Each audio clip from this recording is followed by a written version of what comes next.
အားလုံးပဲမင်္ဂလာပါအားလုံးအဆင်ပြေတယ်ဆိုတဲ့ဂုဏ်တော်လေးနဲ့ချီးမွမ်းရင်ခွန်အားပေးချင်ပါတယ်ခင်ဗျာ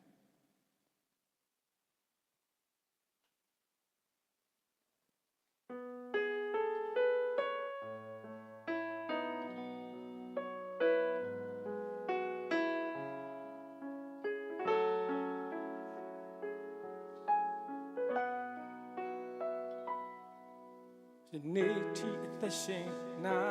ခွင့်ရဲ့ယနေ့ထိယတိနာခွင့်ရဲ့ဒါတွေကုန်လို့သခင်ကြီးစုတော်ပဲကွယ်ကပုစာ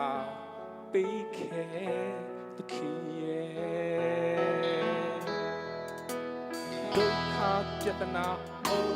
တိုင်းလေအကောင်းဆုံးပဲသခင်တူရှိတယ်ကိုယ်ကနေမြဲသူရဲ့လက်တော်နဲ့အခြေတိုင်းမှာအမြဲရှိနေတယ်ကိုယ်တော်ကြောင့်ပဲဆိုရင်ကြရည်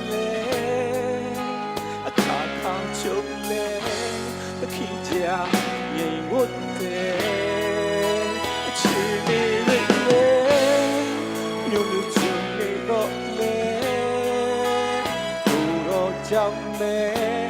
အားလုံးစင်ပြေတယ်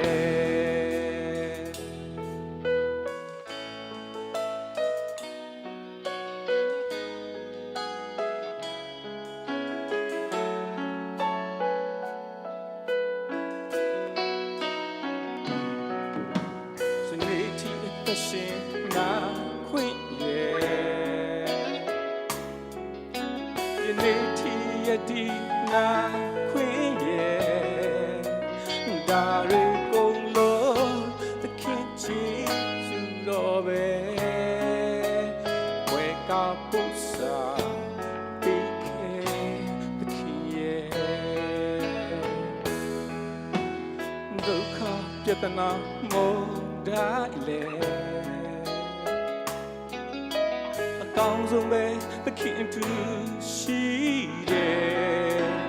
ဝေကနေရဲ့သူရဲ့လက်တော်နဲ့အခြေအနေတိုင်းမှာအမြဲရှိနေတယ်ကိုယ်တော်ကြောင့်ပဲဆိုရင်ကြရလေကြုံလေသခင်ကြာငြိမ်ဝတ်တယ်အခြေအနေတွေမျိုးမျိုးချင်နေတော့လေကိုယ်တော်ကြောင့်ပဲအားလုံးစင်ပြေတယ်ကိုယ်တော်ကြောင့်ပဲဆိုရင်ကြရလေအခါခါကြုံလေသခင်ကြာငြိမ်ဝတ်တယ်အခြေအနေတွေမျိုးမျိုးချင်နေတော့လေကိုယ်တော်ကြောင့်ပဲအားလုံး